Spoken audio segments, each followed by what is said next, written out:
annexure. Very much. I was going to ask you about that. Yeah. So this is the... I have it. This is the website. Now, you can go to page 47. Yes, thank you. You'll see a heading there, proof that you cannot be vaccinated for medical reasons when coming to Australia. Now, what I want you to know in particular about this bit, Your Honour, is that under that it says, if you are coming to Australia and have and I emphasise, medical contraindication recorded in the Australian Immunisation Register, then you can show a certificate. And the next paragraph says, if you don't have medical contraindication recorded in the Australian Immunisation Register, then you'll need to show airline staff medical certificate. The significance, Your Honour, for present purposes, is the concept of medical contraindication, which of course Your Honour will recall was the subject of the delegate's positive finding in the relevant paragraph of the statement of reasons. Yes. Now, the next link in the chain is one goes to, or the next part of the context that's useful to understand the ATAGI position is you go to the form that is used by doctors when they are uploading a record onto the Australian Immunisation Register. In other words, in context to show the existence of a, quote, medical contraindication. Yes. That one, Your Honour, is annexure K to the same affidavit of Ms Bannister. Does Your Honour have that? Yes. You'll see this is a form from the Australian Government Services Australia. On the right-hand top side, you see Australian Immunisation Register, Immunisation Medical Exemption. And see at the top left, under the heading, when to use this form. It's a form that's designed to be used by medical practitioners. They're the ones who upload the evidence onto the register, thereby creating the record on the register. So it says use this form if you're a GP and so forth, and would like to notify the Australian Immunisation Register of an individual who has a vaccine exemption due to and I emphasise, medical contraindication. Then we look at the right-hand column of the page at the top. Sorry, before you leave it, what do you say, if anything, attaches to the words that follow after due to a medical contraindication or natural immunity?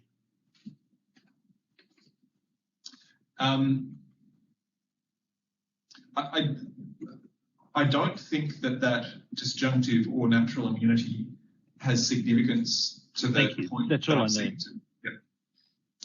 If we then go to the top right-hand side of the same page, there's the heading. It says vaccines exempt due to, and again I emphasise the expression, medical contraindication.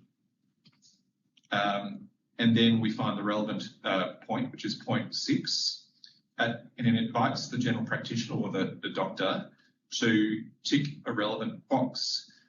Pass over the permanent exemption, which is not applicable here, go to the second one, which is called temporary vaccine exemption until a date to be entered by the practitioner due to a non-permanent contraindication because of the following, and then observe the first box that then appears, tick 1, quote, acute major medical illness. Now, then turn the page. So I'm now looking at page 3 of this Australian Immunisation Register form to be used by medical practitioners. And you'll see, if you're looking at page 3 of that form, yes, top left-hand side, there's a heading that says Guidelines for Immunisation Medical Exemption. Then the subheading says, what is considered a valid medical contraindication? Again, that same expression that the delegate used in the statement of reasons to immunisation. Yes. Pass over the first paragraph that refers to the immunisation handbook, move to the second one. It says, now we get to ATAGI.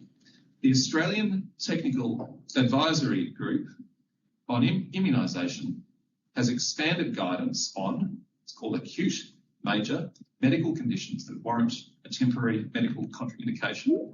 I should say that in passing that the word acute that is used in a number of these documents is clearly to be understood by contradistinction to chronic.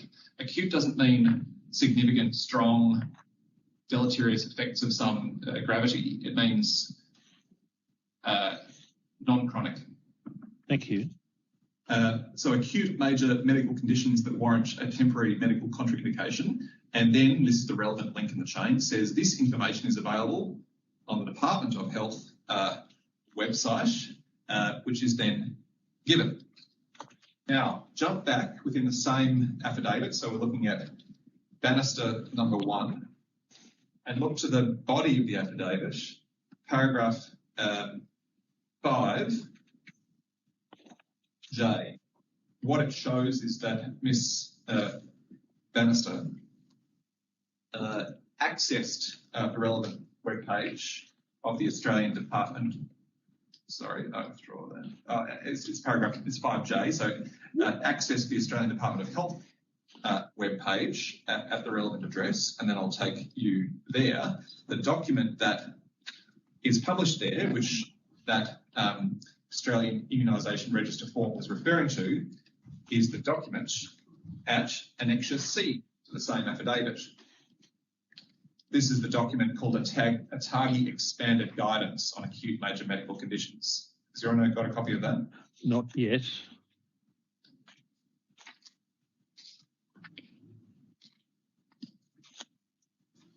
Yes. Okay. So look at the heading for a start. A TAGI Expanded Guidance on Acute Major Medical Conditions that warrant a temporary medical exemption for COVID-19 vaccines. It's dated the 26th of November 2021. It's expressly in the first paragraph stated to support preparation, or in other words, general practitioners and the like, to support completion of the documents that they upload to Services Australia for use on the Australian Immunisation Register, and its guidelines to assist doctors to do that. Then we have the heading background. Then we have relevantly the heading temporary exemptions.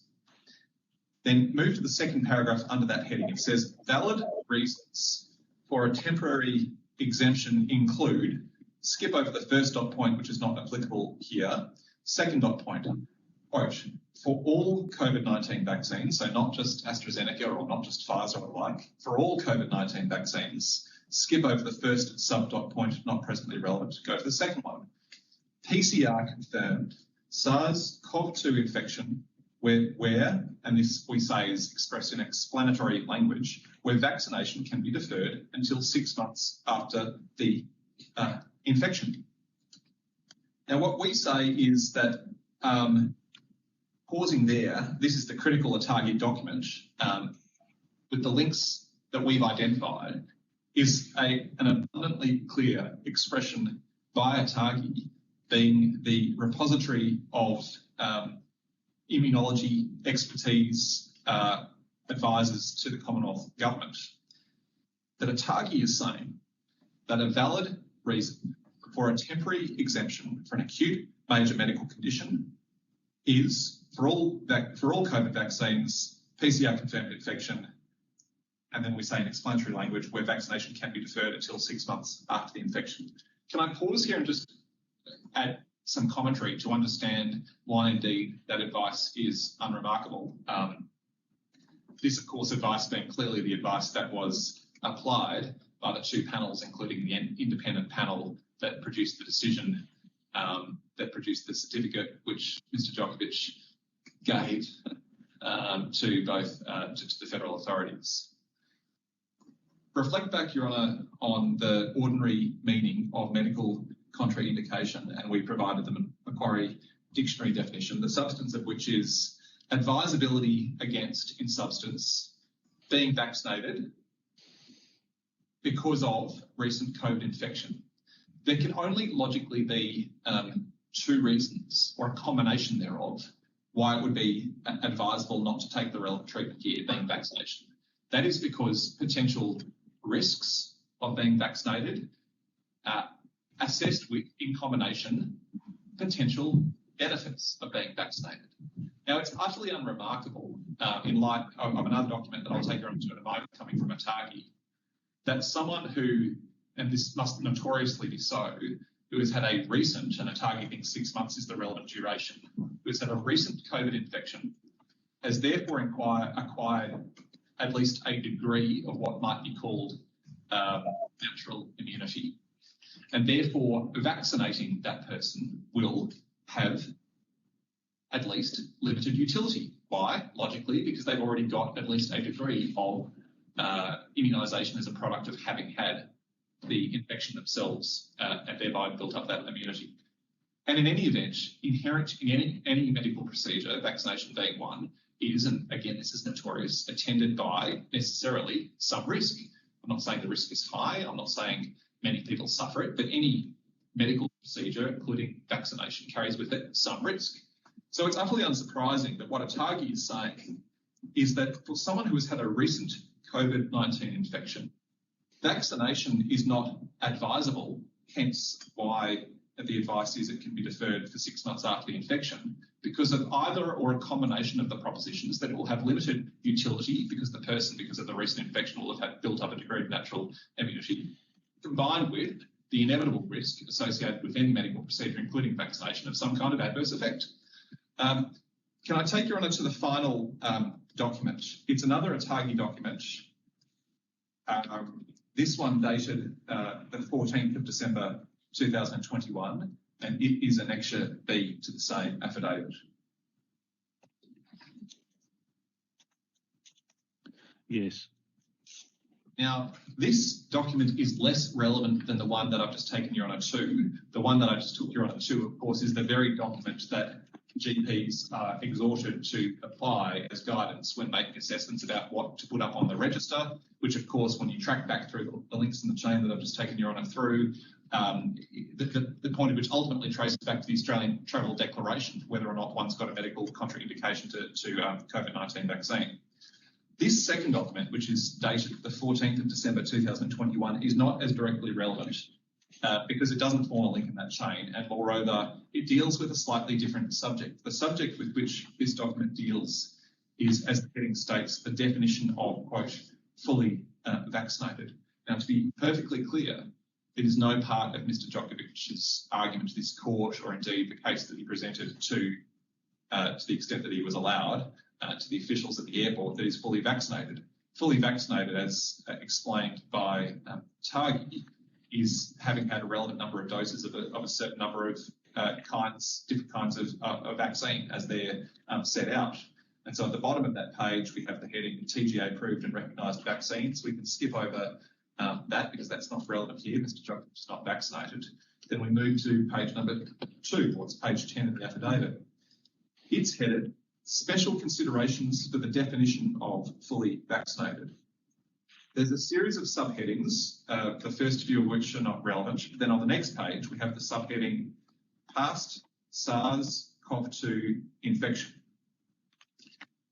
And it's the first paragraph here that picks up what I was indicating to Your Honour earlier about what Atagi has said is accepted as the effect of having been infected with COVID, which is that one acquires a degree of natural immunity for a period of time. So I'm sorry, Mr Wood, where are you? Page 3 of the 14 December 2021 guidelines. Yes, thank you very much. Past Top infection. page, subheading, under the broader heading Special Considerations for the Definition. I have it. Subheadings Past CoV-2 Infection. Look at the first paragraph. Atagi notes that natural immunity from past infections is recognised as fully vaccinated in several European countries. Atagi also notes the challenge of confirming past infection, in other words, as a matter of fact or as a matter of administrative practice, and uncertainty with regards to the duration of protection. But pausing there for the moment, whilst Atagi is observing that it is recognised in other European countries as relevant to the definition of fully vaccinated, what presently matters is Atagi's acknowledgement or recognition that natural immunity does flow from past infection.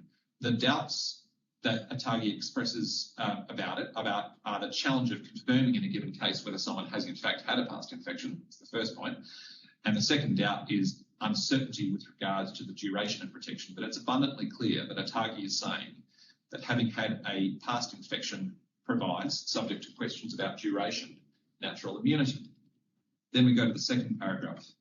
It says, while evidence suggests that past infection reduces the risk of reinfection for, quote, at least 6 months. So that links with the duration doubt expressed above. ATAGI is saying evidence suggests that past infection reduces the risk of reinfection for at least 6 months. And then we get to an important bit, brackets, and therefore may be regarded as a temporary exemption for vaccination for a maximum of 6 months, which of course perfectly coheres with the 26 November 2021 document that we explored earlier, which is the ATAGI expanded guidance on acute major medical conditions, which with crystal clarity identified PCR confirmed infection within the past 6 months as being the basis for the grant of a temporary exemption. Now, what Mr. Tran and Ms. Wushan emphasise is the balance of that second paragraph, where it said ATAGI recommends that 2 doses of a TGA-approved vaccine is still required to be considered fully vaccinated, but that's of no concern because no part of Mr. Djokovic's case is that he's fully vaccinated, and indeed the delegate made no findings about the question of full vaccination with respect to Mr. Djokovic. What Mr. Tran and Ms. Woodner emphasise is the final sentence in that paragraph, which says past infection with SARS-CoV-2 is not a contraindication to vaccination, but that has to be understood as a general statement qualified by what ATAGI has said with abundant clarity in the 26 November document that recent, the subcategory recent past infection is, which of course also coheres with what in the preceding paragraph ATAGI is accepting that recent infection produces, which is a degree of immunity. In any event, what we identify, Your Honour, is on page 4 of this document, which as I emphasise is the less important of the ATAGI guidelines. So if we move to the next page, page 4, there's a subheading that says past SARS-CoV-2 infection. And entirely consistently with the 26 November guideline document, the first paragraph says COVID-19 vaccination in people who have had a PCR-confirmed SARS-CoV-2 infection can be deferred for a maximum of 6 months after the acute illness as a temporary exemption due to, quote, acute major medical illness, which is necessarily to be regarded as a medical contraindication to the taking of the vaccine. How else could an acute major medical illness be characterised, and how could the reference there be explained otherwise than it is, in the circumstance of a recent infection, a medical contraindication to the taking of a vaccine? Now, the next paragraph acknowledges, I think it's fair to say, that people with a past infection can start their vaccination course or complete their second dose if they've already had a first dose prior to being infected, and makes a recommendation of the minimum interval. But that doesn't cut across the proposition, which is clearly put in the first paragraph, that it can be deferred as a temporary exemption due to acute major medical illness. That then leaves the final part of the puzzle, which is the table at page 5 of the same guideline, which sets out scenarios, doses, and ultimately clinical recommendations in the right-hand column. The relevant entry is the final row, left-hand column, scenario, previous infection. Then if we move to the third column, which is entitled number of doses received, look at the first bit of that final row, none. That's the case here with Mr. Djokovic. The fourth column deals with the subject with which we're not concerned. Doses required to be considered fully vaccinated. ATAGI's answer is, well, 2 doses. Fair enough. Mr. Djokovic doesn't say he's fully vaccinated. That's not the point. But we move to the relevant bit, which is the final column, clinical recommendation. In other words, advisability, picking up that notion of what medical contraindication means. Recommendation, what's the answer? Valid exemption for up to 6 months. And then we have a hashtag, in effect operating as a footnote. One moves to the bottom of the page. The hashtag says more information can be found in ATAGI expanded guidance on temporary medical exemptions for COVID-19 vaccines, which is, of course, the 26 November 2021 document that I was just exploring, which is, of course, the more relevant document that says with abundant clarity that for all COVID-19 vaccines, PCR-confirmed infection where vaccination can be deferred until 6 months after the infection. So to put that all in the picture of this case again, Your Honour, I remind Your Honour that the simple point on ground 1C, and it's a very simple one, that I've already discussed, is that the delegate made a positive finding that previous infection is not considered a medical contraindication. I've explained that there was no evidence identified in the reasons for that positive finding. There's no evidence before the court that there was any other evidence before the delegate that was capable of supporting that finding. I've explained to the court that the only evidence that was before the delegate was evidence that came in the form of the exemption certificate from Tennis Australia that referred to 2 eminent physicians with specialist expertise who had expressed the view that the exemption should be granted based on ATAGI guidelines.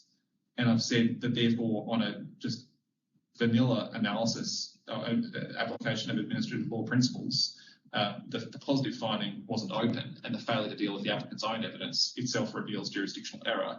The point of this discussion about ATAGI guidelines is to say, even if somehow, despite the absence of evidence, despite the minister not calling the delegate as a witness, even if somehow we're to understand that in the absence of evidence, that indeed the delegate was deeply familiar with the ATAGI guidelines, he'd read them, he'd considered them, and so forth. And it was those ATAGI, in other words, expert guidelines that were providing the foundation for his positive finding. It would involve a clear misunderstanding of the effect of those guidelines, which is that the recommendation is made of the grant of an exemption if the COVID-19 infection was within the past 6 months. Now, in a sense, all of that probably goes by the by because it's simply not the basis upon which this delegate made their decision anyway. There's no evidence for that. Instead, we just had a bold positive finding of fact for which no evidence was provided and which was contradicted by the only evidence that was before the delegate, that coming from Mr. Djoković and ultimately the eminent physicians that I've referred to on a couple of occasions. Your Honour, as for authority, I don't take this to be an issue. I'll just mention it. I won't take Your Honour to it, but ample full court, federal court authority to the proposition that even where policy guidance is not a mandatory relevant consideration, that where a decision maker does choose to rely on such policy guidance but gets it seriously wrong, that can involve jurisdictional error. The most relevant case, Your Honour, is the decision of the full court in a case called Gray, which is a migration case. It's tab 19 of the materials. The relevant quote is at page 208 of the judgment. I'll just read it out because it's very short. The full court says, if a decision maker not bound to apply policy purports to apply it as a proper basis for disposing of the case in hand, but misconstrues or misunderstands it, so that what is applied is not the policy but something else, then there may be reviewable error. So that completes, Your Honour, in a lot longer period of time than I might have originally expected, our analysis of grounds 1C and 1D in terms of why the delegate erred in purporting to form a state of satisfaction, which is what point 7 of the decision record concerns, that indeed Mr. Djoković does indeed pose a risk to the safety or health and safety of the Australian community or a segment thereof. Can I much more briefly now deal with grounds 2A and 2B? They concern the second and distinct discretionary phase. Can I locate again where that comes up in the decision record? It comes up in a different point of the document. So we've been focused so far on point 7. What I want to invite you on now is to turn the page. So we're now looking at Bannister number 1, page 47. It says there's point 8. And performing a similar function to which point that set out with respect to the ground analysis. In point 8, the delegates invited to provide a summary of the reasons that Mr. Djoković gave for why the visa should not be cancelled. So the words should not be cancelled are properly understood here, as now we've moved past the question of does the ground exist, and now we're in that part of the document that deals with whether the discretion should be exercised, assuming the ground exists. In other words, assuming that it's open to the delegate to be satisfied that Mr. Djoković does pose a risk to the health of the Australian community. And there's a number of propositions reflecting points that Mr. Djoković made. I'll come to the transcript in a moment. The first and important point I want to make about this part of the form is this. In point 9, it says delegates' assessment of the reasons the visa should not be cancelled. And what one sees is a pre-printed set of boxes that silos or is apt to silo the approach that the delegate takes to the task of considering the exercise of discretion. So the first box with the pre-printed text is purpose of travel to and stay in Australia. And in substance, the delegate, when considering that question, made a favourable finding. Says purpose was it was a compelling need, indeed, for Mr Djoković to travel to Australia to participate in the Australian Open. The second box with the pre-printed text says extent of compliance with visa conditions. And again, a favourable finding is made. Mr Djoković has a compliant travel history with no evidence of non-compliance with visa conditions. Then we get to the third pre-printed box, the degree of hardship which may be caused to the visa holder, their family members and so forth. And the delegate generously acknowledges that the cancellation decision would, quote, likely result in a reasonable level of inconvenience to Mr Djoković. Then we get to the next page. The pre-printed box is now client circumstances in which ground for cancellation arose, and importantly, brackets, whether there were any extenuating circumstances beyond the visa holder's control that led to the grounds existing. That's important. I'll come back to that in a minute.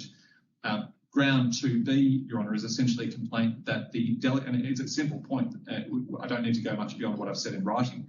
The delegate, bizarrely, concluded, only addressed here whether there were extending circumstances beyond Mr Djokovic's control, said that there weren't because whatever he got from Tennis Australia reflected material that he gave Tennis Australia, therefore says none of this is beyond his control, but therefore, bizarrely, says therefore the delegate applies significant weight in favour of visa cancellation.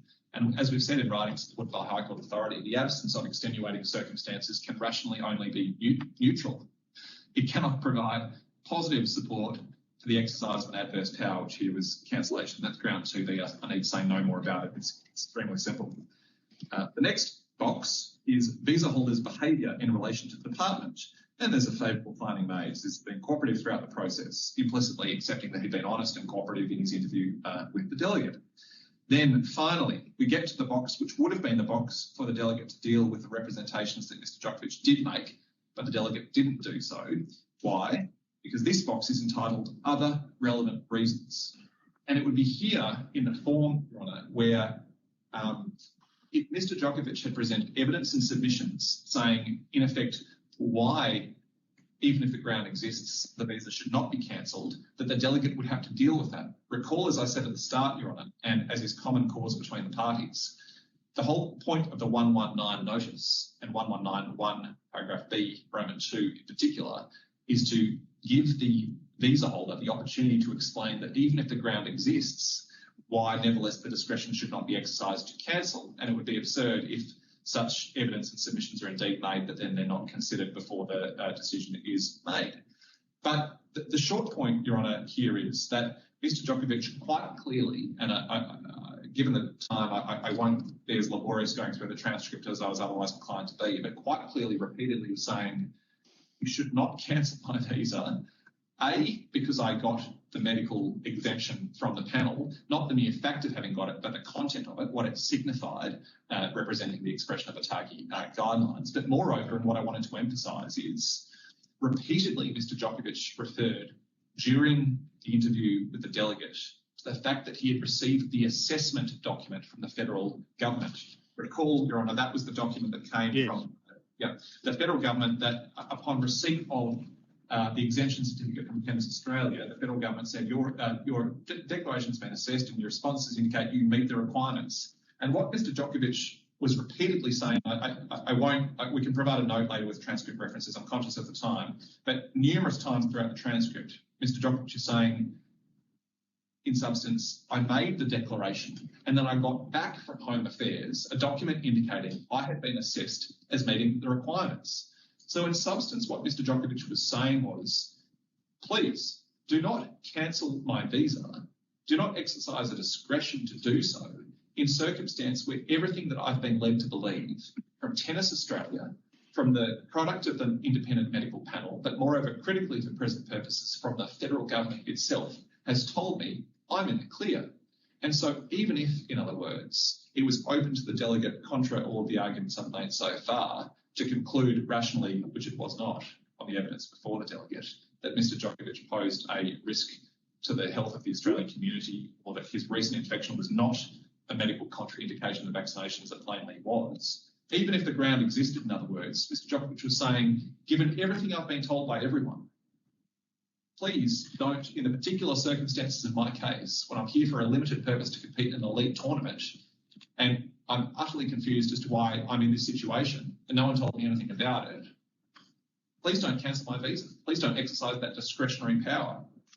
Nowhere does the delegate, in the reasons that are given, engage at all with that substantial and understandable submission and appeal and plea that was repeatedly being made by Mr Djoković. But the part of the form where that would have to be contained, if it had been considered, is this one, because it's other relevant reasons, and it's simply not discussed. Instead, the delegate confines himself to noting summarily a set of legal consequences that Your Honour should understand, meaning that if this cancellation decision is not disturbed, just so Your Honour completely understands the situation, he will be subject to a bar under 48 for applying for certain kinds of visas, but moreover, by operation of certain provisions in Schedule 4 to the migration regulations, will be unable to get any visa to come back to Australia for a 3-year period. Yes, I do understand the force of that. All right. That is set out in the notice that was given to the applicant. Yes, and so Mr Djoković is essentially saying, pleading to the delegate, in the circumstances, given what I've been told, don't do it. But it falls on deaf ears. It's not discussed. It's not evaluated in any active intellectual way. The final part of my submissions, Your Honour, concerns procedural fairness and unreasonableness. I think I can do it within about, particularly in light of the discussion that Your Honour and I have had in the running about those matters, in about 20 or so minutes. Would Your Honour like me to proceed on that? Mr Tran, is that convenient to you? Yes, it is, Your Honour. Thank you. Thank you. Well, Mr Wood, if you're content to continue, I would be grateful if that can be achieved within the time you've indicated. The parties have set out in detail their positions about these grounds. Thank you. And largely, I think what I can usefully do, given what we've already said about legal principles, and both in writing and to some extent orally today, largely what I want to do is take Your Honour through the bits of the transcript when you read it together with the affidavit of Mr Djoković that I wanted to bring to Your Honour's attention. At the outset, and I think I understand that Your Honour knows this, but just for confirmation, Mr Djokovic's affidavit records at paragraph 18, and of course there's been no cross-examination, no attempt to contradict anything that Mr Djoković has said about his experiences at Melbourne Airport. What he says at paragraph 18 in the final sentence was that the voice recorder, which is what has been the basis upon which the transcript has been produced, was used throughout the night on occasions when I was being formally interviewed by the delegate, but not during every conversation I had with him or other Australian Border Force officers. So to understand what happened as the hours transpired, one has to... I've read that evidence. Thank you. Can I take Your Honour through the bits that I think are highly significant to the unfairness/unreasonableness complaints? Can I start with the transcript, Your Honour? And I'm doing this chronologically, but picking out the high points. Can I take Your Honour to page 11 of the transcript? Yes. Line 49. Mr Djoković says, and this is at about 3:55. Yes, I've read that. Yeah, so that runs from line 49 through to line 5 on page 12. I would encourage Your Honour to read that. On the same page... Can you work from an assumption, please, Mr Wood, that I have examined this in its entirety, but that isn't to suggest that I won't be assessed by you reminding me of the particular passages upon which you would have me focus? Yes, that's all I'll do then, Your Honour, and I won't read it out. Yes, time. thank so you. I would invite Your Honour to highlight, if you like. We're inviting Your Honour to read carefully. Page 11, line 49, through to page 12, line 5. Yes. Page 12, line 17, through to line 31. Yes. Then if we jump forward in time to page 17, line 1 through to line 15. Yes. Then I would take you on to page 18. I would invite you on to look at lines 1 through to line 6, as well as lines 17 through to line 21. Yes. Then I would take you on to page 20. I would invite you on to look at lines 47 through to the end of that page, and all of the way through to line 23 on page 21.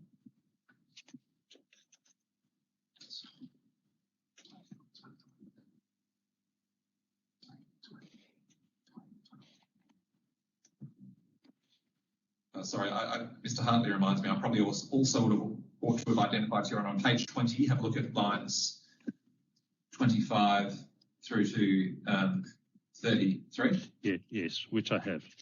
Thank you. Then, if we then move to page 22,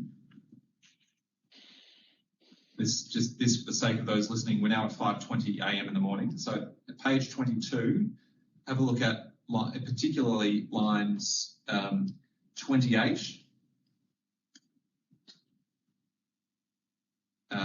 through to, on page 23, line 9.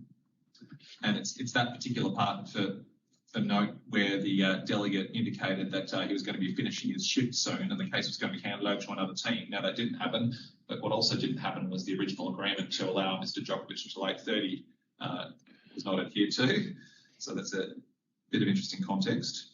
Then it's at this point, so that exchange finishes at 5:22 a.m. You can see that at line 14 of page 23. It's at that point in time, to understand the matter chronologically, that one has to go back to Mr. Djokovic's own affidavit, because now the tape's off. And if we look at paragraph 23 of Mr. Djokovic's affidavit, read paragraph 23 and 24 of Mr. Djokovic's affidavit in their entirety, the substance of which was, while the tape recorder is off, initially approached by two of the delegate's superior officers, given the peculiar advice that it was somehow in his interests not to speak to his lawyers and Tennis Australia and so forth. It was better for him if they just made a decision. And then paragraph 24 concerns the subject of him being, Mr. Djoković being woken up by the delegate and one of his superiors, presenting to him that it was, quote, better for me if the interview was done right away. And again, consistent with the proposition, putting the pressure on him to just subject himself to the decision being made rather than obtain the support and the assistance of those who might otherwise have advised him before a decision was made. So that's 23 and 24, which are off record.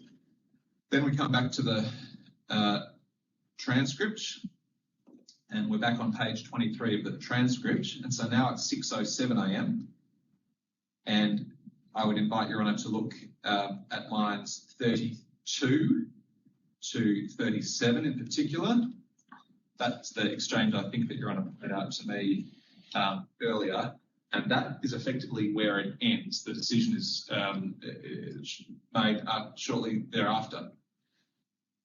What clearly emerges from all of that, and what I've really discussed with your Honour, is that it was abundantly clear throughout that whole process that Mr. Djoković wanted more time, at least until 8:30, to speak with his advisors, his agent, Tennis Australia, to understand what was going on, to see if there was anything with the assistance of those persons and bodies that might be said in his interests to put against the suggestion that his visa was going to be cancelled.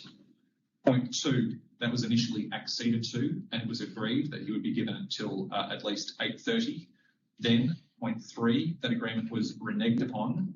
The only basis upon which that 180-degree turn was adopted by the officers, as evidenced in the material, was the entirely spurious suggestion that somehow is in Mr. Djokovic's interests if they just made a decision and he didn't talk to anyone who might otherwise support him and assist him to make submissions against why they should cancel his visa, and perhaps the suggestion of the practical concern of the delegate's shift being about to end, which could possibly provide a reasonable basis to make the decision when it was made. Very briefly then, Your Honour, as to law, we've run this point obviously in two different ways, fairness and reasonableness. They're distinct concepts, obviously, although they can cross over in their application. As to fairness, all I wanted to say, Your Honour, is briefly, this is the one point of legal dispute between the parties that I adverted to at the start of my submissions. If I can invite Your Honour to look at the Act, Section 124, Sub 1, Paragraph A. Section 124 is headed. I am sorry.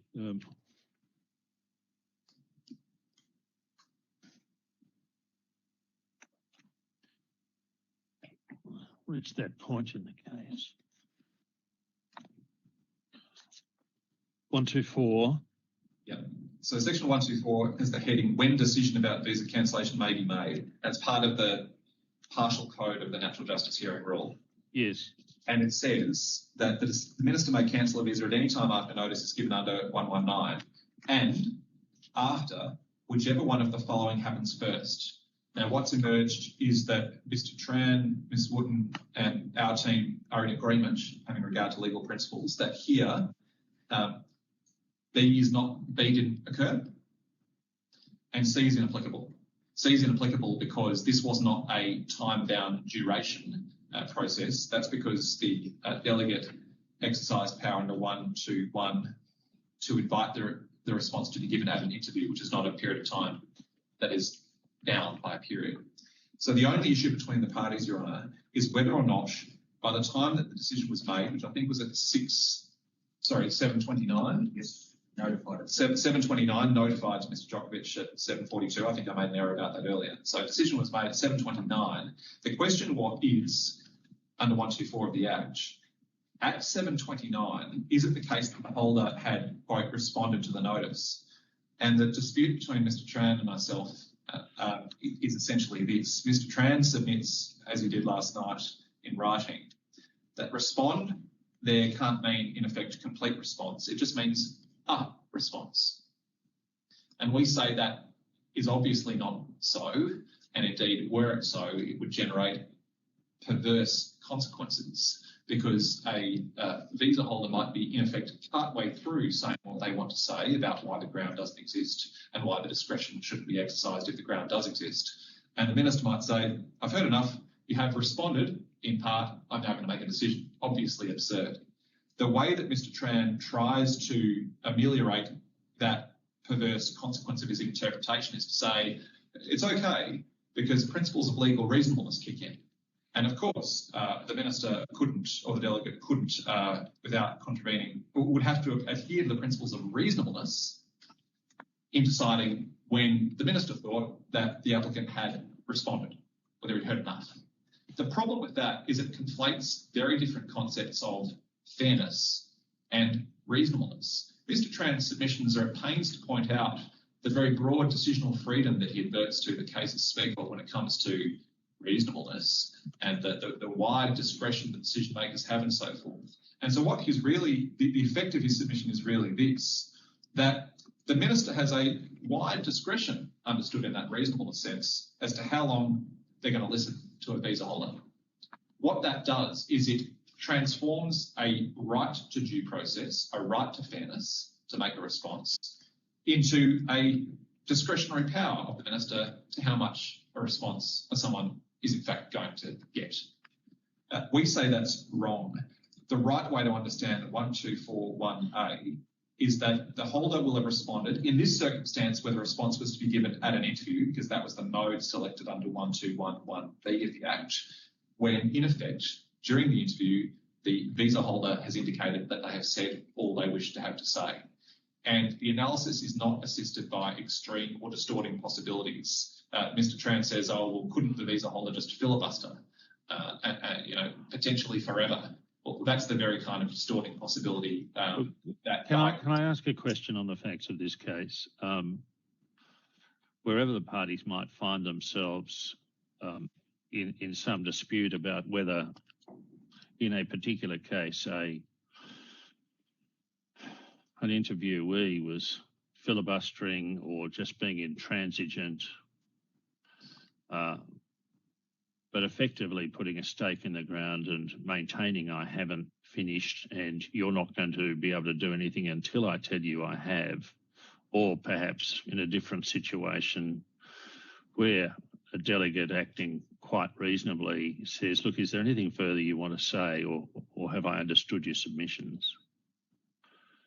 In the objective facts of this case, the situation in which these grounds are being pressed are those disclosed by the transcript, namely that it seems uncontroversial this interviewee wanted until 8:30.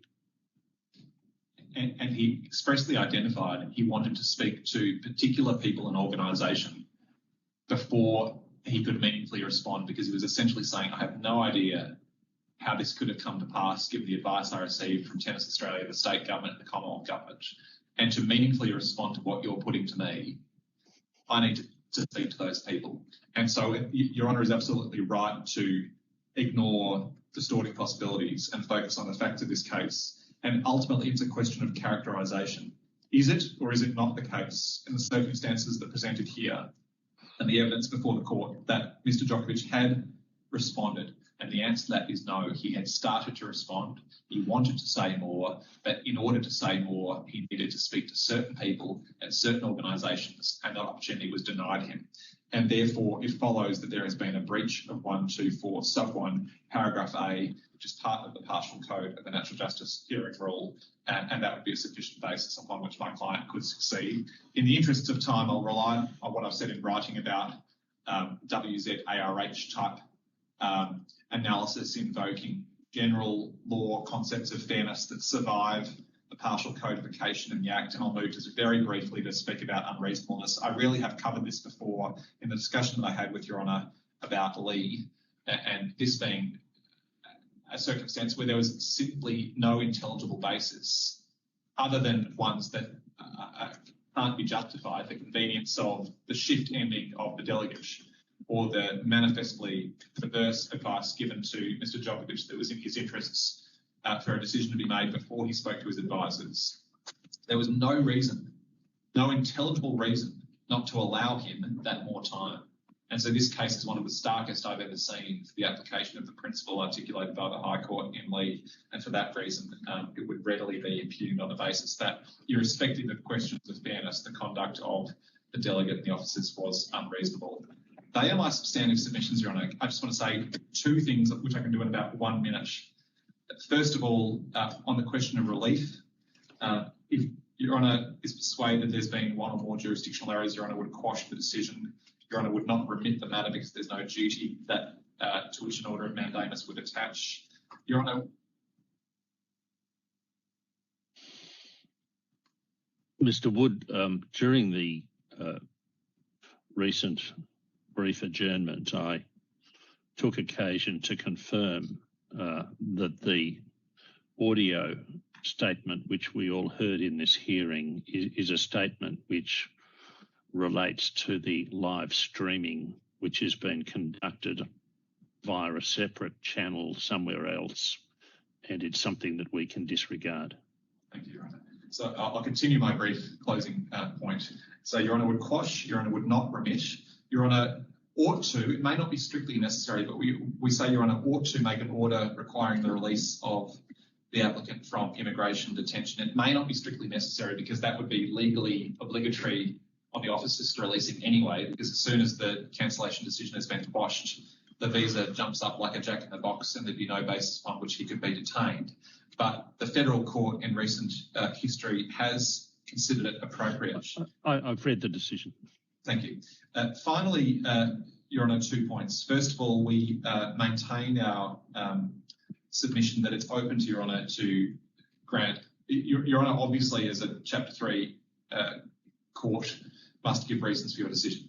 Your Honour, does not need to give reasons for the decision at the same time. That's clearly so. And there are ample cases, we've cited some, where considerations of urgency of various kinds have caused courts to give orders before reasons. If Your Honour, I'm submitting, is not in a position to give reasons at a time which would enable my client practically to compete at the tournament were he to be successful, we would in that circumstance urge Your Honour to make an order and for reasons to come later.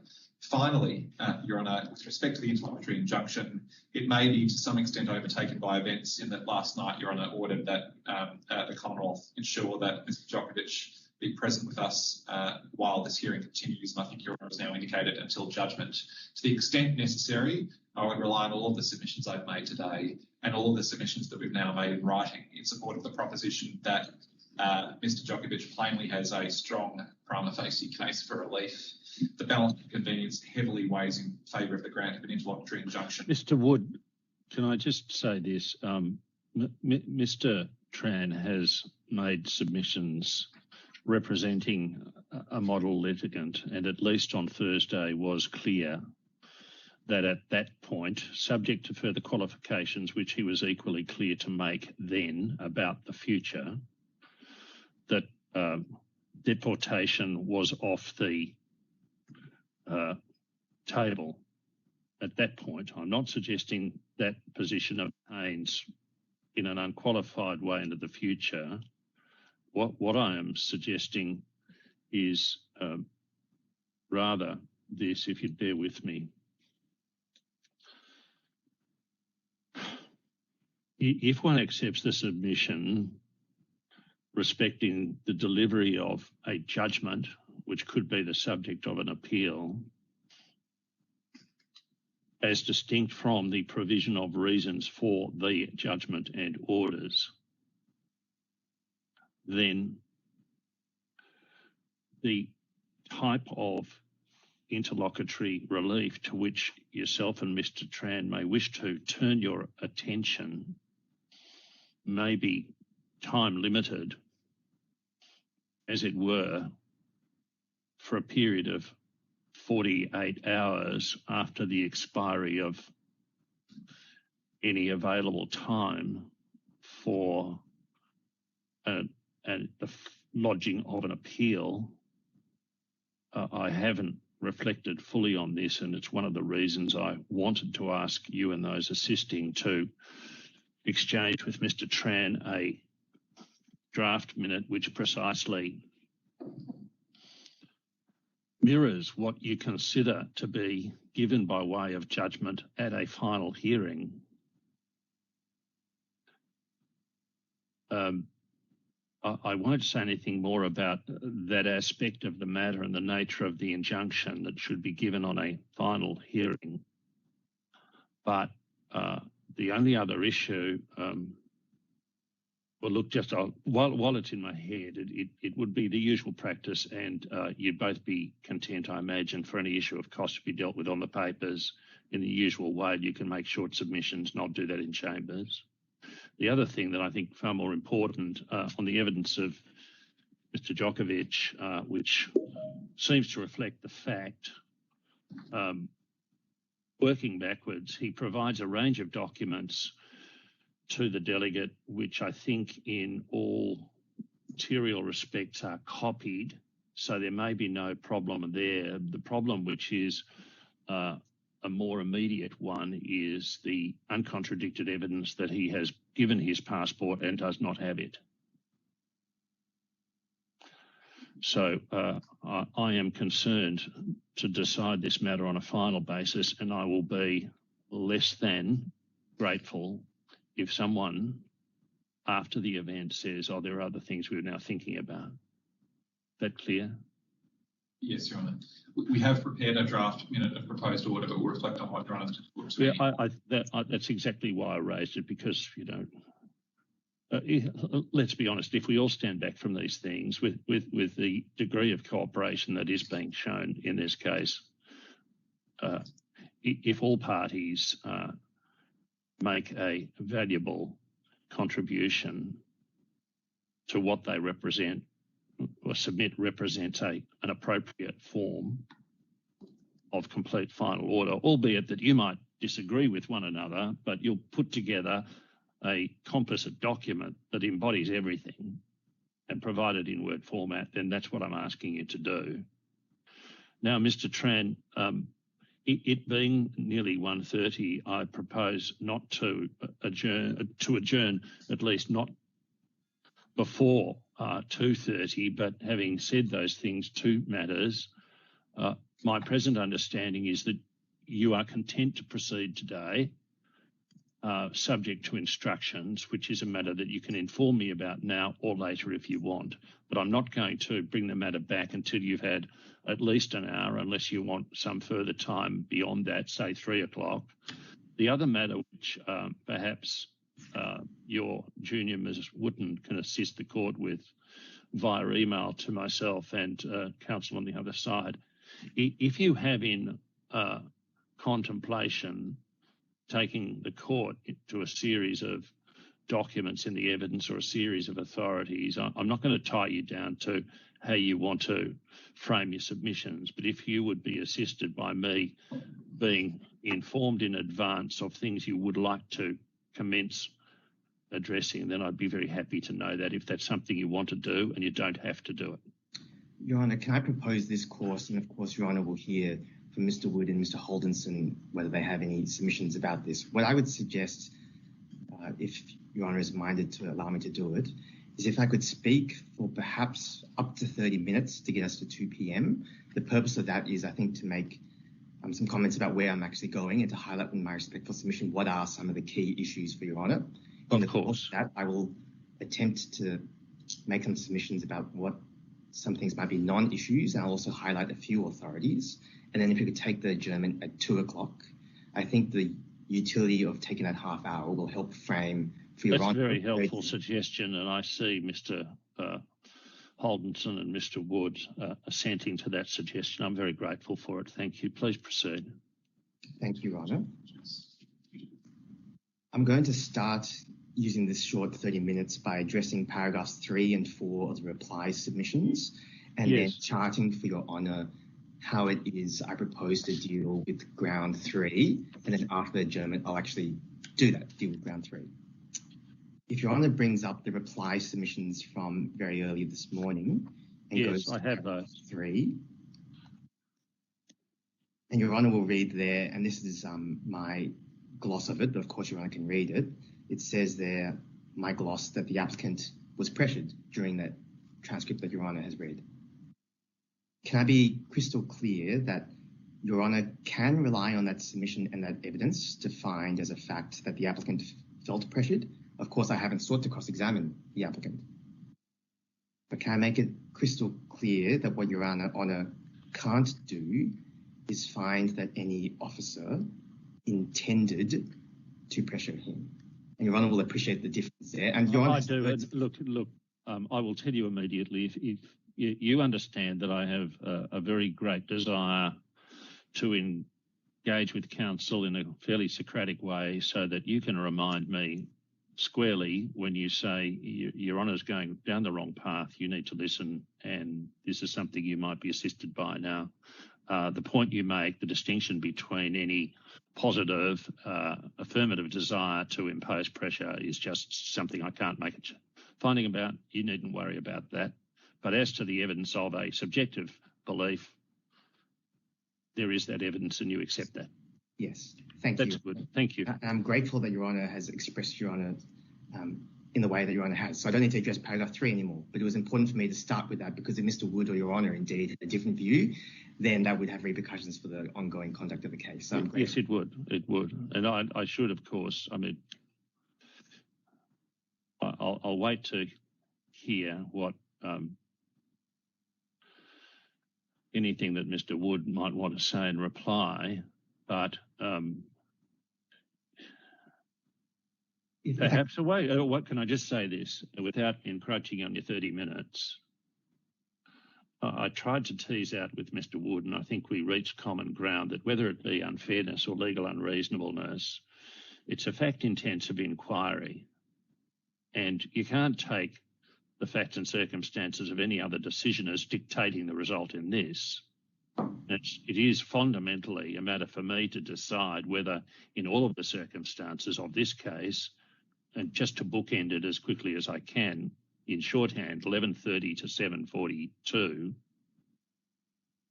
that's what I'm examining, and I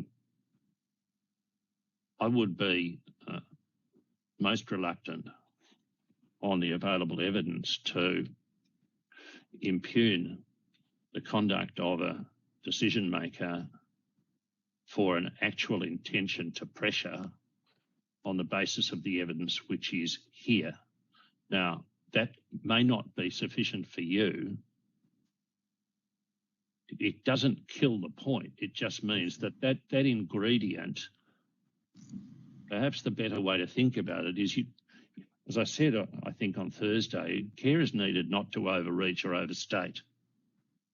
Now, whatever the facts of the circumstances were, the particular delegate was darting in and out of the room, which was being video recorded, and a fair inference, and tell me if this is not available, was that he was, in a sense, going out, consulting, getting further guidance, coming back in, dealing with another issue and so forth.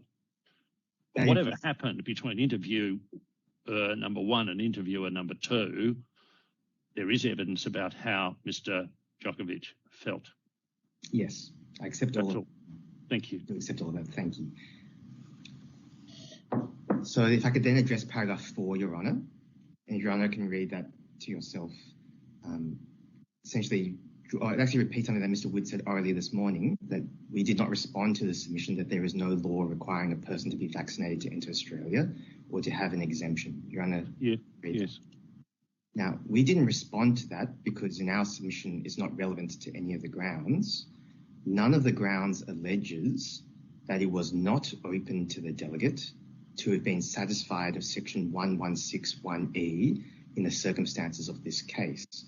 What the grounds are in my submission, particularly with ground 1C, all the targeting material, is not illogicality or unreasonableness in the ultimate decision, but illogicality in a step of the reasoning adopted by the delegate in reaching the final decision. That doesn't mean that a step along the way. Indeed.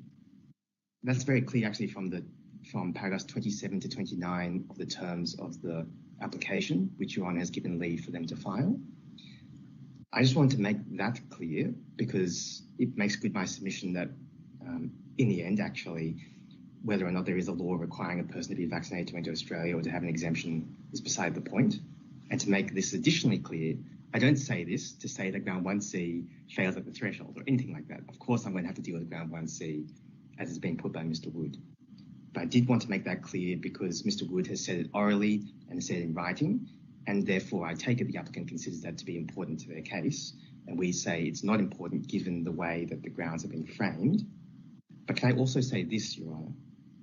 There is at least one provision that exists on the statute books that permits the executive, the Commonwealth executive, to control who may enter and remain in Australia, and that is, of course, section 1161EI itself, the very provision exercised here. That provision does not present a high bar. Can I just go to two cases only in this half hour, Your Honour, because then I can clear this away and not have to deal with it this afternoon at all. Thank you, that would be useful. Just hang on a second. What's the first? The first one is in the supplementary authorities that we provided this morning. I apologise to the court for the lateness of it. And well, what you've said means that we'll have to deal with it more efficiently in another way. Tell me the name of the case, citation, and the paragraph. Perfect. So it's Minister and ERY 19, Medium Neutral Citation 2021 FCAFC 133. Your Honour, over the adjournment, will see that's tab 8 of our additional authorities. Have they been delivered in hard copy, do you know? If they haven't, they will be in the next hour, Your Honour. And so that's all I need. It's even more serendipitous. Paragraph again. The paragraph references will be 81 and 82. It's serendipitous that Your Honour has given me the indulgence of this half hour. I can tell Your Honour succinctly what the propositions are there. Paragraph 81 emphasises that the word risk imputes notions of possibility. Paragraph 82 says that the word risk is sufficient to connote possibility in quite the same way as by the use of the word might. That was Justices Lee and Wheelahan of the full Federal Court. Yes. The second case, thankfully, is before Your Honour. This is in Part A of the existing authorities. It's Leota and Minister, tab 12, medium neutral citation, 2020 FCA 1120. Yes, paragraph. Paragraph 15. Thank you, Your Honour. Thank you very much. And the point that I draw out of that, while everyone is turning it up, Which I have. thank you, Your Honour. The point we draw out of that is Her Honour Justice Banks-Smith emphasises that the statute was amended in about 2014 and lowered the bar even further. So one doesn't even have to be a risk, one might present a risk. Yes. And Maybe, again, might be, clearly lowest threshold. indeed. And again, I repeat, there is no challenge to the actual ultimate decision, just very many and several challenges to the reasoning process, which I'm going to, of course, have to come to.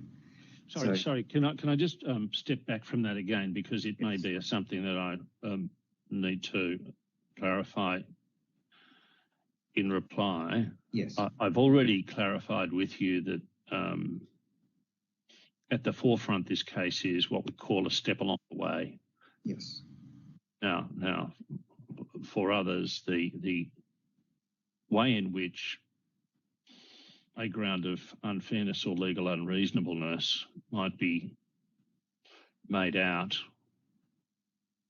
could occur at the simple level, one which is focused solely upon the process by which the decision is reached, that is, the steps along the way leading to the decision.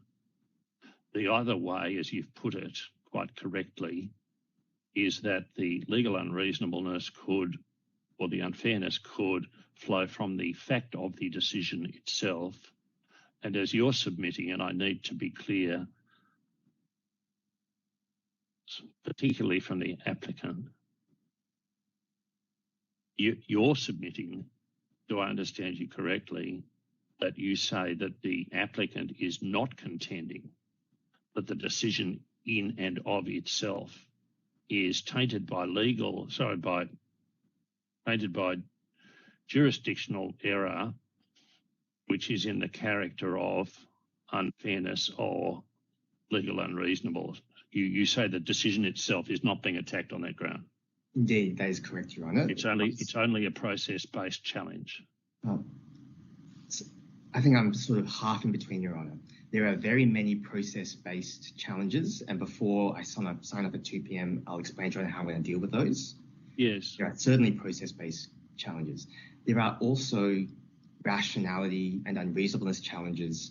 That's why I asked you. Go beyond process, but the point that I'm making is that those are still unreasonableness and illogicality grounds that challenge intermediate steps in the process of reasoning. They don't ultimately challenge, they do not actually allege that it was simply not open to be satisfied of 11C, 1EI. The allegation is more nuanced. The allegation is, given the reasons that you've given, you couldn't be satisfied because some of those reasons were affected by illogicality and unreasoning. Well, I just think you might need to reflect upon that. And if we need to travel a little over 2 p.m, don't worry about it at all. But the point is, depending upon how one undertakes the analysis, if there are, if you will, 5 elements within a process which leads to a decision, and you found for one reason or another, forget this case, just any case, you just found that the particular finding of fact or the particular reasoning was utterly irrational or unsupportable or illogical, then that would effectively destroy or undermine the ultimate decision. And I just, at first instance, may be assisted by submissions that separate that out in a way. I can understand why a person might want to isolate these challenges and try to answer the individual challenges as a process of analysis, but is that potentially too granular approach in the sphere of unfairness or legal unreasonableness? I don't think I could say more about this stage, but if I feel a reservation, I think in fairness to you, I should make it clear. I'm grateful, Your Honour. Thank you. I think this is most usefully explained. I don't propose to take Your Honour to it now, but I'll provide you on the citation. Yes. Justice Robertson's well-known judgment in SZ RKT at paragraphs 150 to 158, where His Honour draws a distinction between illogicality or irrationality in the final decision itself, or illogicality, irrationality in any of the intermediate findings. And the only reason why I emphasise it here is to, and this is going to have more significance in the submissions this afternoon, is to assist Your Honour, hopefully, to impose a structure about how to then analyse and fit in all the various submissions that Mr. Wood, on behalf of his client, has made this morning. We might be able to fast track this, not now, but in the ultimate result, because I thought part of, I've obviously got to go back and look at His Honour's reasoning, and it's a celebrated case which has been endorsed so many times that it doesn't matter. But the point, I thought, when you read the totality of the reasoning, His Honour was very careful to make some observations about the utility or appropriateness of quarantining the analysis in an overly rigid way. And that's a very general way of putting it, but I mentioned that for what it's worth. I'm grateful, Your Honour. But so that's the additional thing I wanted to say in response to paragraph 4. Can I then foreshadow how it is that I propose to at least commence after the adjournment? And I will be commencing directly with ground 3, because ground for collection of ground 3A and 3B.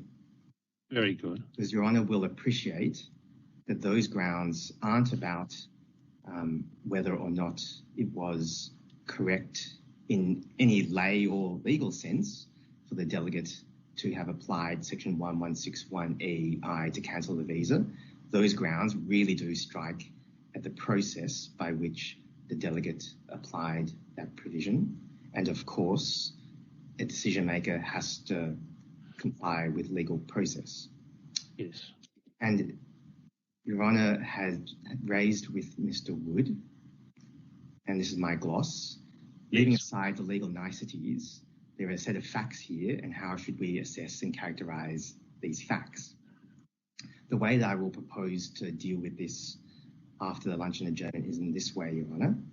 I will first explain that section 124 was complied with, in the sense that a response was given, and therefore section 124 did not impose a bar on a decision being made. Second, I'll then say that there was no denial of procedural fairness for 2 reasons.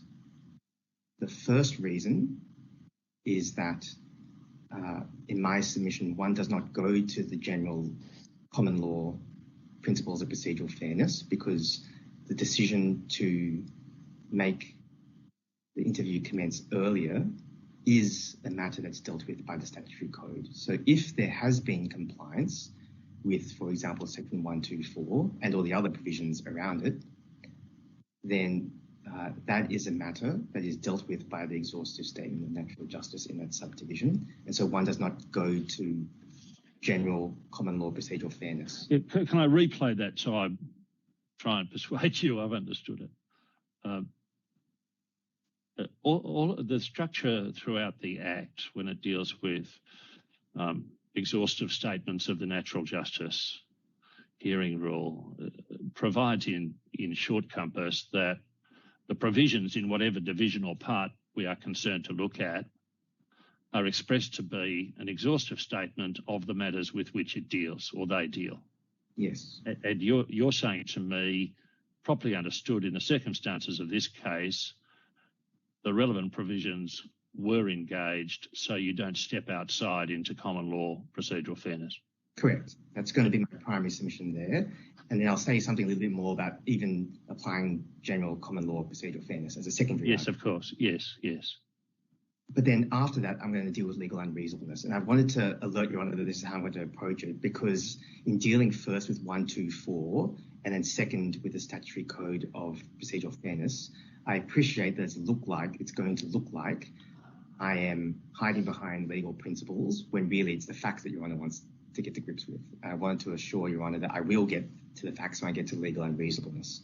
But of course, Mr. Tran, again, just so that you and I can speak candidly about this, you understand that it is, tell me if you have another view, it's an inherent aspect of the nature of a final hearing that because the plaintiff or the applicant goes first, they have the opportunity to put all the colour on the canvas, and that in a sense becomes a platform or an opportunity for the court to interrogate those ideas as fully as it can, so as to give, in the first case or instance, an opportunity to counsel for the applicant, an opportunity to say, Your Honour's misunderstood me. What we're really saying is X or Y or Z, so that I can have, at the time of that engagement, some reflection upon whether I've understood the facts or whether the canvas needs to bear some different hue or colour. The second aspect, of course, which is I think the important part for you and I now, is while I do that in that part of the applicant's case, a very important related part of it is the collateral objective of giving a respondent forewarning of the sorts of issues that are being ventilated, so that in turn you say, well, forewarned is forearmed, and Your Honour might have had an indicative view about these things or tried to interrogate those ideas, but we want to say some things about that too. And you say, I should not misunderstand the submissions from the Minister as being carefully rehearsed, sophisticated statements confined to legal principles, but you say you want to emphasise matters of fact which justify the dismissal of the proceeding for which the Minister contends. Yes, Your Honour. And the only thing I'd add, of course, is it's been, I say this gratefully to Mr. Holdenson and Mr. Wood and to Your Honour, that given the urgency with which this proceeding has been brought on, of course, it's also been very useful to hear how they articulate their case this morning, because, of course, the proceedings have only been on foot since about Thursday or Friday. And so that is how I propose to proceed, and then we'll get on to some of the other substantive grounds after that.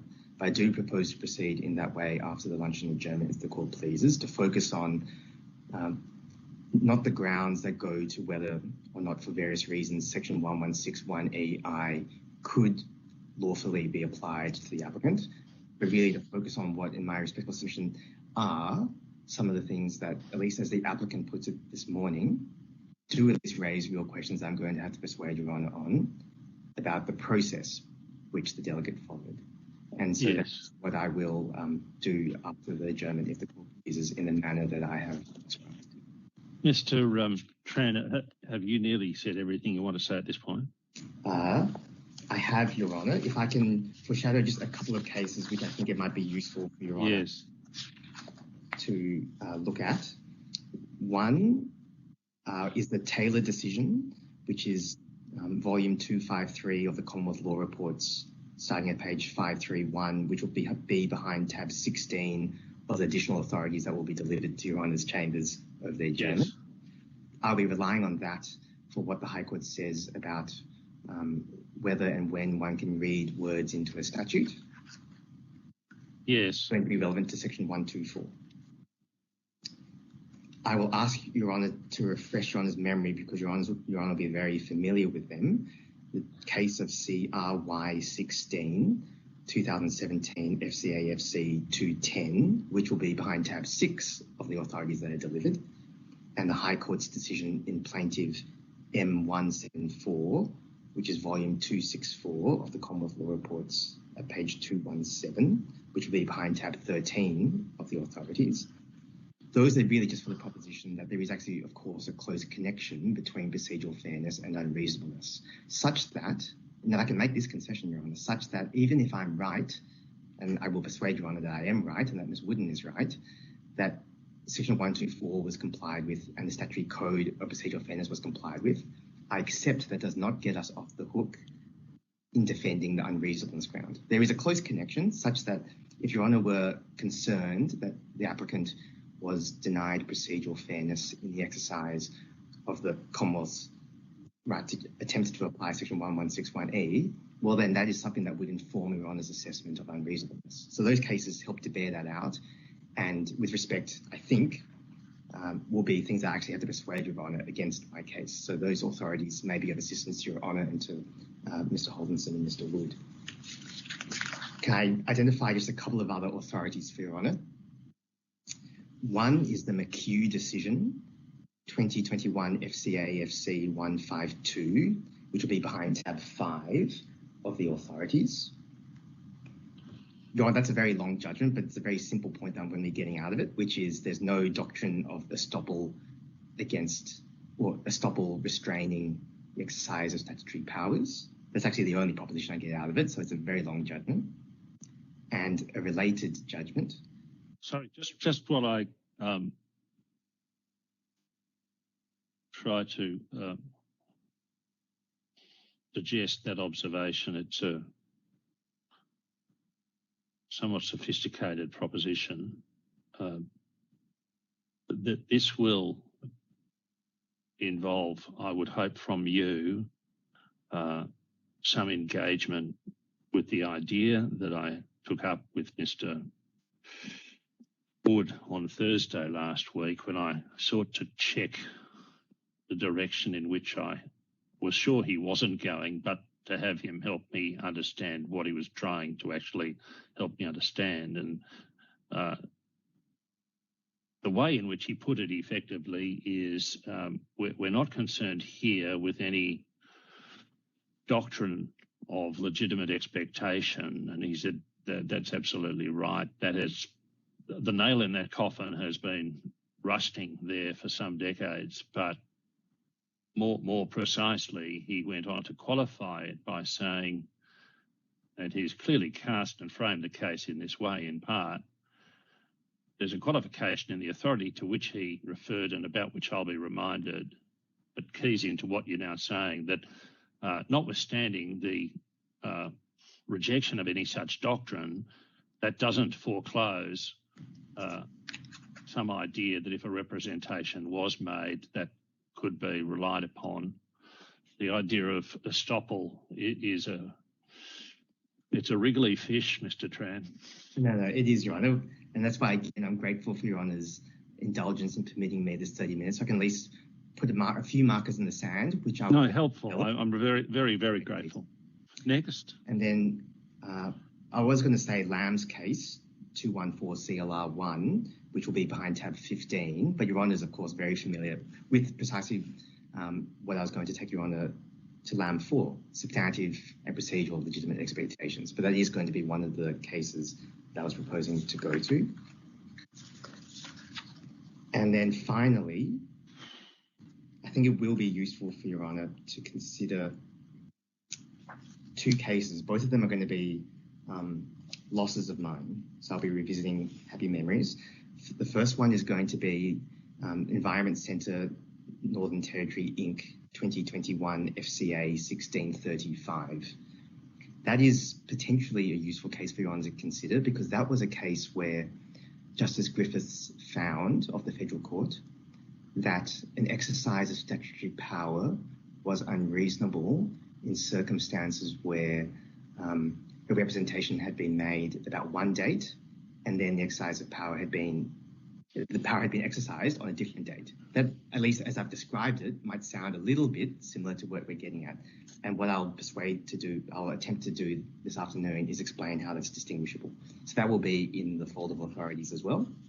No parties alerted Your Honour to it, but I thought overnight that's actually somewhat close. And so I said to you last week, inevitably, it's the kind of case where parties are going to bring to mind some late in the piece additional authorities, but you've said enough to indicate to me and through me to the instructors the immediate need for somebody to get this material to me in chambers. Yes, and then the last case I'll alert Your Honour to is Parata 2021 FCAFC 46.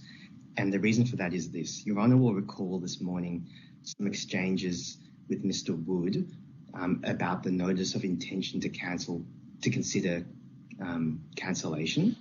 And Mr. Wood correctly brought to your attention that a necessary condition for the exercise of power under 116 is that you have a notice which is valid, a notice which complies with the requirements of section 119. If Your Honour recalls that, that's ground 1A in particular.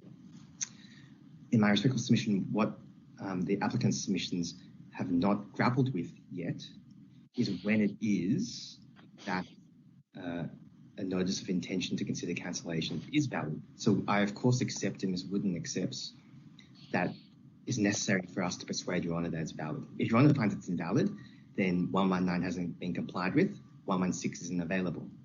But in our submission, there's going to be two cases that will be very important for Your Honour's consideration on that very question. Is it actually valid or not? Is what we describe as a typographical error, which Mr. Wood described in more florid but perhaps accurate terms this morning, is something that takes beyond something that complies with 119. So the first one, as I said, is the Parata case, which is the full court. The second one is the Udin case, UDDIN, which is in the existing authorities, which is tab 22.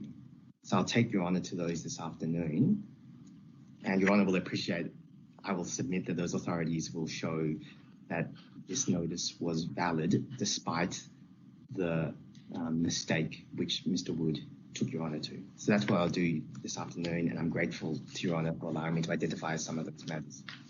Yes, Mr. Tran, just before we adjourn, one of the issues that I sought to draw to the party's attention in relation to the cancellation notice in each of Part A, Part B and Part C is that the delegate seems unambiguously to have confined the ground for his conclusion to paragraph 116E Roman 1, and conversely, or by extension, not to anything arising under section 1161D or regulation 243 or anything else. And there is that final box to be ticked by a delegate which uses the broad catch-all, if you will, of other. Now, having regard to the manner in which the delegates expressed his reasoning, I would be assisted if you could deal with those parts of that notice at some point. If I could do that right now, Your Honour, I can confirm for Your Honour that our position is that the only ground that the delegate relied on is indeed section 116 1E Roman 1. And I would even go further. The delegate only relied upon the health aspect of that, because Your Honour will see, Your Honour is now very familiar with the provision, that it says health, safety, or public order. Yes, that's helpful. I've got it. The delegate only wanted to rely upon the health limb of that. All right. Mr. Tran, thank you for that outline, and Ms. Wooten. I will adjourn until 3:15. Adjourn the court. The Federal Circuit and Family Court of Australia stands temporarily adjourned until 3:15 p.m.